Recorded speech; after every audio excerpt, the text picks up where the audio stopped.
Let me take you back now to before the first democratic election of Swagland.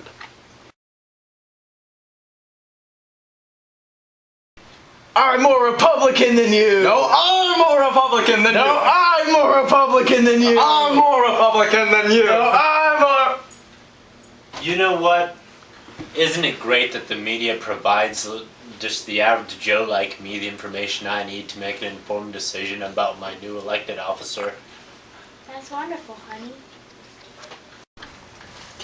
Hello, America. I'm John Smith, here with CNN, traveling today to the Democratic Republic of Swagland, examining their newly established government, which has recently replaced the former dictatorship. I've been welcomed into the home of Michael Mouse. Hello, Michael. Why, hello, Joe. I'm glad you came to visit me. I'm a big fan of yours. How are you liking this newly established government? I like it a lot. And why is that? Well, for one, there's a lot of freedoms granted me, such as my right to know what's going on in government, and my freedom of speech as I am doing now, and basically just letting me be who I am. Would you formally be able to have this interview with me, or would you be threatened to not do so? Actually, I would not, because in this interview I'm going to say some slanderous things about some presidential candidates, and that wouldn't be allowed in an authoritarian dictatorship. This is John Smith with CNN.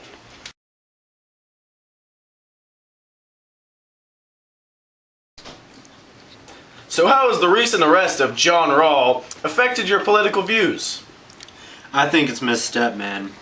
I think what we need now is someone a bit more down to earth. Like my neighbor, Jae-Ming Chang. In this country, it doesn't matter how much swag you come with, whether a little bit or a lot. As long as you've got enough swag, you can run for president. But of course, being the common man that he is, I think that he just needs some support. So I'm making a super PAC to raise the money for him to get the publicity that he needs. Here's the water you're asking, neighbor. Have fun. Thanks, pal.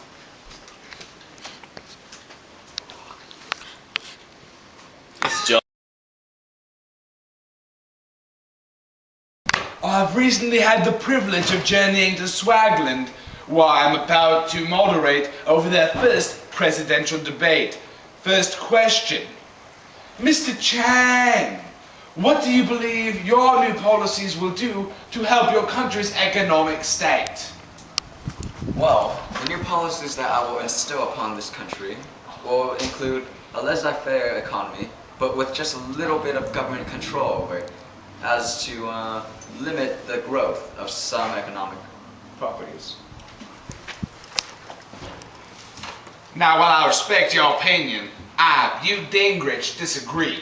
You see, as soon as the government takes their hand off of the economy will be able to sprout, much like a child growing during adolescence.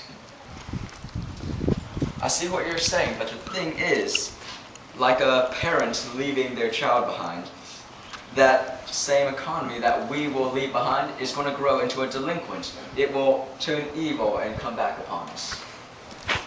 You both have very legitimate opinions, but I think it's important to get to the next question. Now, if you would both please share your views on the women can't vote policy of Swagland. Will you change this if elected? I will not change this policy because women are just not that smart. You see, women will probably not look at the benefit of the country. I guess suffrage and policies. They will only look at who is the better candidate.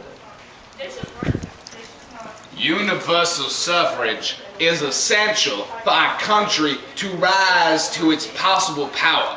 You see, if women can't vote first, what's next? Men can't vote, dogs can't vote, horses can't vote. You've got to look at the big picture here. If one group can't vote, nobody votes. So you're saying we are ruled by everything or nothing. I think only men have the right and education to vote because, well, horses are things men ride, and even women. We are not taking away the right, every single right woman has, just the right to vote, because they shouldn't have that. Thank you very much for your views on this issue. For the final question, now that you are no longer a totalitarian government, how will you make sure the people are aware of their new legal rights? Well, with the bringing of a new country comes the bringing of a new constitution. I shall write up this document, just one or two, or maybe one really long one, that will have all the laws that they must follow in this new country. I think it's essential that I, Butte Dingrich, take a personal hand in helping to write this Constitution and the Bill of Rights, which are about to enumerate what our citizens can do. You see, there's no way towards freedom without an official document. Well, I see I am going against a very smart man who agrees with me on this one policy. Thank you both very much for your time, and let's hope for the best of luck to both of you in the upcoming election. We're here at the polling place where one of the citizens is voting. Ah, so who'd you vote for? I'm not telling you.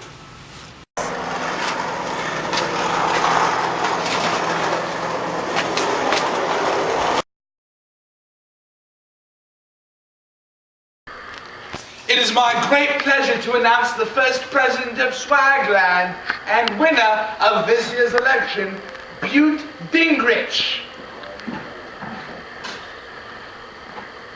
I'd like to thank you all very much for your votes. And now that I've been appointed, I can finally put into place the legislature and judicial systems which will provide the checks and balances which our government needs to win.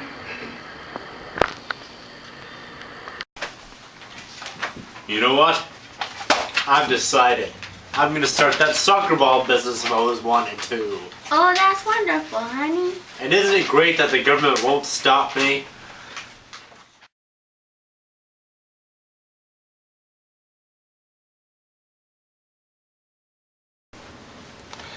Hello, Britain.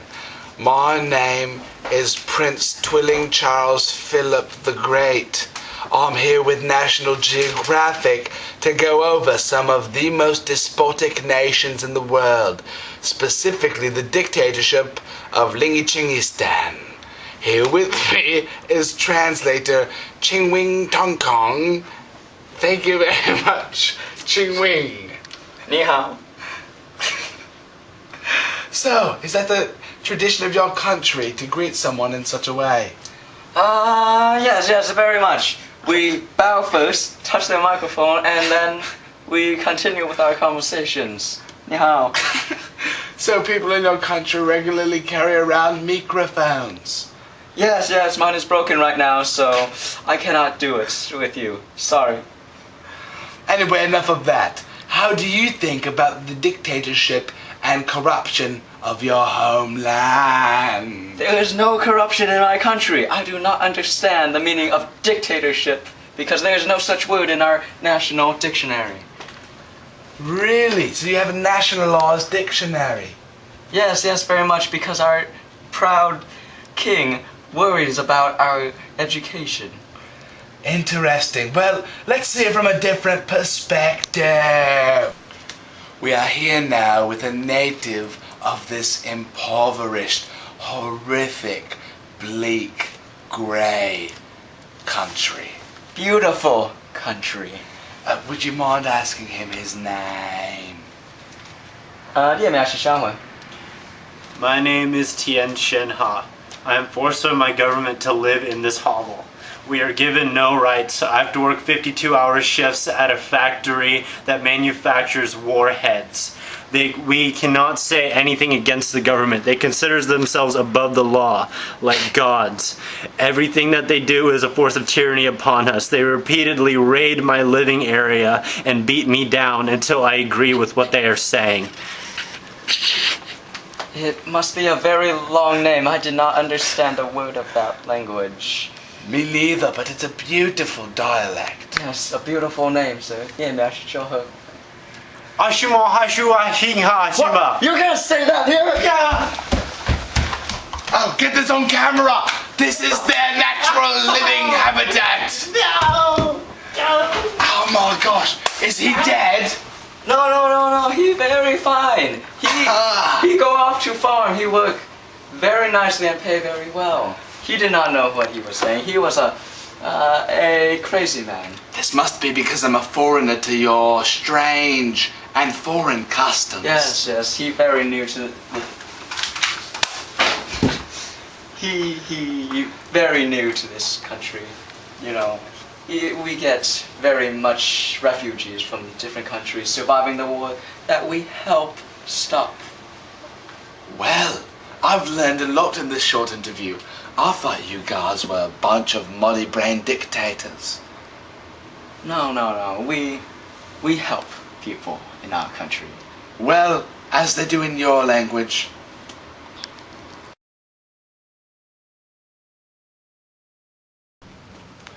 Hello. It seems that Lingichingistan is about to hold their third election this month, but rule has not changed in the country in over 98 years. That is because often elections go unannounced to the people. But here we are at one of the rare moments when their king and dictator can be seen giving a speech. Here with us now is the king and dictator of Lingichingistan about to speak to his people.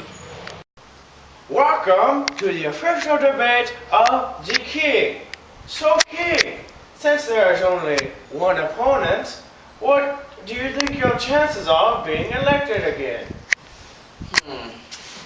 Well, this election is very tough this year because I have such a good opponent. He cares strongly about the people just as much as me and is just as handsome and smart too. Oh, thank you, Mr. King. But I could never be as great of a king as you. You have given these people a great country and a great citizenship to be proud of. I could never defeat such a magnificent man such as you. Oh, why thank you. You are too kind. You are a true man that I have bred from this country. Next question. So king, would you like to express your opinion on the rumors of discontent in your country? Oh, there are no discontent in my country. All of my citizens are very happy to be here. Right? That is true. Yes. I am content. Do you think the lack of welfare is hurting your citizens? Oh, well, you see, my citizens are very happy to work for the benefit of the country because we as a collective whole must work for what I own. You citizens must proudly give your lives for this cause that I have created over the past 98 years.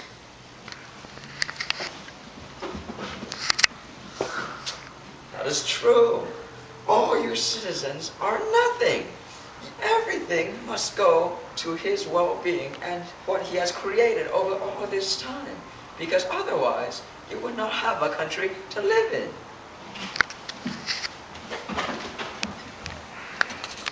Oh, why thank you, but my people are also very important to me. Just not as important as my country.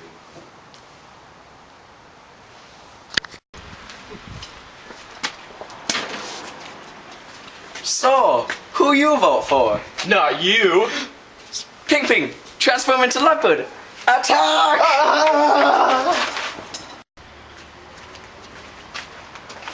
No vote! No votes! Get away! Get away! Hello again. Not very surprisingly, the king has won yet another election and is about to enter his 99th year of dictatorship. Well done, Mr. King. Why, thank you. I am here with my favorite concubine, Ping Ping, and I shall thank you all for your great votes. Oh my God. Down, down, down. I'm sorry, she is very happy for me. And I must say, I will rule you all with a great giant iron Asian fist yet again. So long.